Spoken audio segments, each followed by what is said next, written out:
Everybody needs grace and mercy. Without grace and mercy, a child of God cannot function. Everything that God can accomplish through us will only come by grace and by mercy.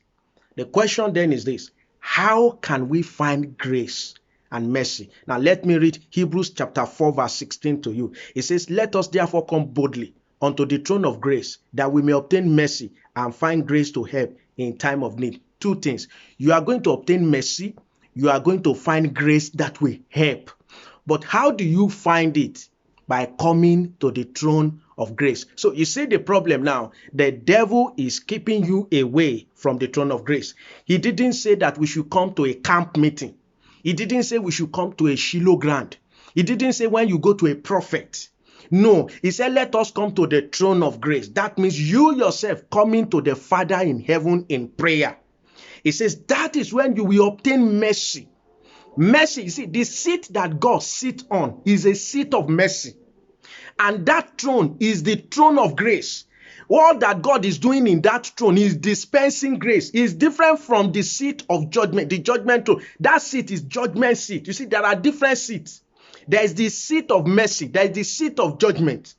Now, God occupies the seat of mercy. You can obtain mercy. You can find mercy. But how do you find that mercy? You must come to the place of grace. Anything that is taking you away from the place of prayer is killing you. Because without mercy and grace, you actually have nothing. What can you do without mercy and grace? Absolutely nothing. You can do nothing without grace and mercy, but you can do all things through Christ, through the mercy of God, through the grace of God. You see, mercy is something you don't deserve, that God is saying, okay, he doesn't deserve, but I'm going to do it. Grace is the power of God that helps a man to accomplish that which in himself he cannot accomplish. Grace is not unmerited favor. I know that's what they've defined grace for you. Grace, he said, look at what he said. He said, and find grace to help in time of need. Grace is what helps you. You see, at times you see people think they have faith. It's grace. You think, oh, they can do this. It's grace. As I'm speaking like this, as I'm teaching like this, it's grace. You need grace. The grace of God. There's nothing it can accomplish. It can make, if you become the president of a country and the grace of God is behind you, you will accomplish wonders. God accomplished his work with grace. If God has sent you to be an evangelist, it is by grace. You need grace to live every day of your life. I pray you understand your need for mercy and grace. You see, David kept saying his mercy endureth forever. You wonder, why is this repetition? Oh, David understood the mercy of God so much. The day David was to be anointed as king, his father did not think that David was worthy to be a king.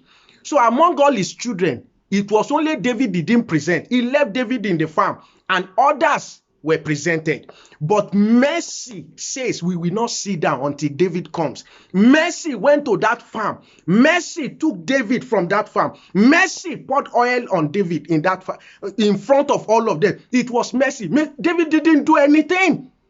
He hadn't done anything. It was just mercy. Mercy. God just looked around and said, I will have mercy. It was the same thing that happened to Mary. He said, thou that are highly favored among men, there were other women that were virgins. But God just had mercy on Mary. You will just be the one. There are many women who could give birth to Jesus. But God chose Mary. That is mercy.